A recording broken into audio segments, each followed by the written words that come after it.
How you doing? About a year ago at the Resistance Exercise Conference, Roger Schwab gave a table talk on training Mike Mentzer for the 1980 Olympia. I asked Roger, "Are you going to bring any pictures for your talk?" And he said, "No, 1980 wasn't like today. Then you set up for pictures, you paid to have them developed. It was a bit of an effort, so anything good was published. It's not like there's a phone somewhere with a lot of unseen pictures on it." So I said, "Well, I'm going to put my slides on a blog page so the audience can follow along." And Roger said, "Well, that's great, but I don't know how to do that." So I said, "Well, I do. I'll do it." And here are those pictures. So, of course, I'll start with one that may not have been published from Ilana Schwab. Mentzer is Mentzer, but notice how much human real estate Roger takes up. Also notice, while today's generation of Mentzer fans might preserve this picture in amber, the Scotch tape on the left side of the photo. A full list of the table talks. So I didn't actually hear what Roger had to say since I was giving one at the same time. I just want to point out who's listed first, although I suspect that has less to do with industry standing and more to do with the alphabet. I met Roger in 2012 when he introduced X-Force equipment to his mainline health and fitness club, and I invited myself down to try it. We actually had sort of crossed paths years earlier when we were both featured in Ellington Darden's 2005 book. And by both, I mean he got a chapter and I got a paragraph. A couple of published pictures, and if I ever remember where I found them, I'll let you know. Maybe John Little's Mentzer books. Black and white, keeping with the Muscle Magazine tradition. Notice the mainline Nautilus shirts they both have on. Roger, you got any of those left? Okay, pre-1980. Here's what Roger had to work with. That's the May 1978 Iron Man magazine. Yes, that was signed by Mentzer to me, now in the possession of John Little, who sent a bunch of ninja Mounties to steal my Mentzer stuff. May 1979, Night of Champions, New York City. On the left is the promotional poster, which I still have 45 years later. They use the same image more or less on the program and in the magazine ads. After this show, Boyer Coe and his then wife were leaving, and he said to her, "I thought I had Mac tonight." And I said, "So did everybody, Boyer. Even in the cheap seats, we could see you were cut and he wasn't," which got a smile and an autograph.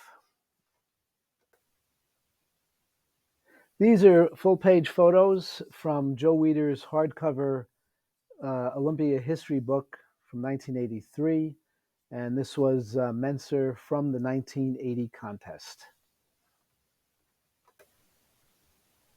This article from one of the Weider magazines after the contest, it reads almost like a consolation prize. Probably his most artistic posing.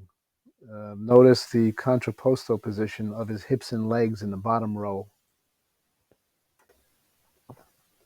More of that article.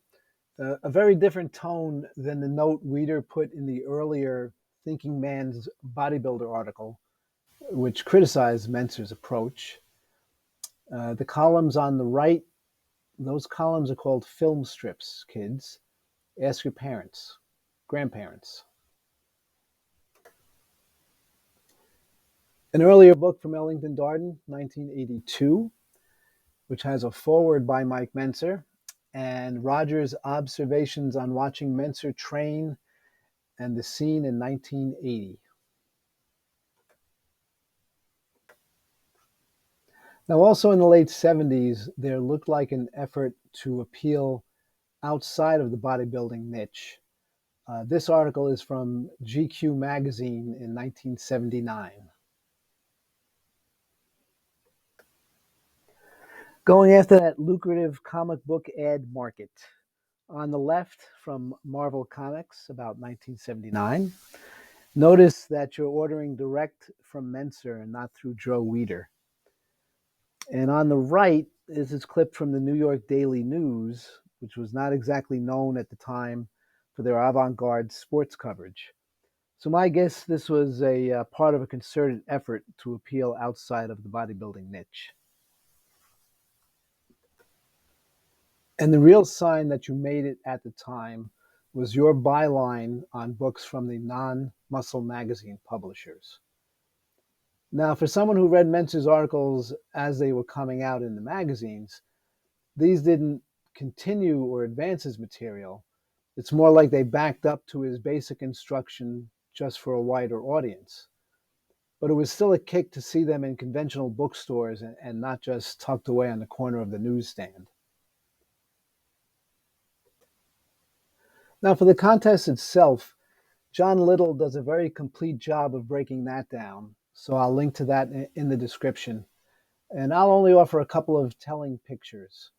From the Weider magazine coverage, we have Arnold, Mentzer, Zane, and Dennis Tenerino. Zane and Mentzer certainly knew how to stand, quote, naturally, well, they were probably sucking wind right after this picture. And Tenerino looks huge and cut. I think Arnold doesn't come off well in this comparison, but not as bad as in this one. Now, in the magazine, these pictures were pages apart, but when you put them side by side, it certainly doesn't work to Arnold's favor, does it? You might call him close in the calves, but Mentzer's quads and hamstrings are clearly better. Pectorals and shoulders are about even. Maybe Arnold has more prominent biceps, Mentzer bigger forearms, but to my eye, for what it's worth, Mentzer is big, ripped, and better proportioned in one of Arnold's signature poses. Elsewhere on this channel is a playlist incorporating more Mentzer memorabilia. Obviously, I was a big fan from 1976 to 83 or so. Here I am in 89, distantly mimicking his poses. In 83, a piece of memorabilia that doesn't lend itself to video is the audio tape series Peak Performance by Charles Garfield that features a very clear, very poised Mentzer. Unfortunately, after that, his material missed for me. But whether it's my nostalgia for the time or the influence of his late 70s material, these articles and pictures still give me a major burst of motivation.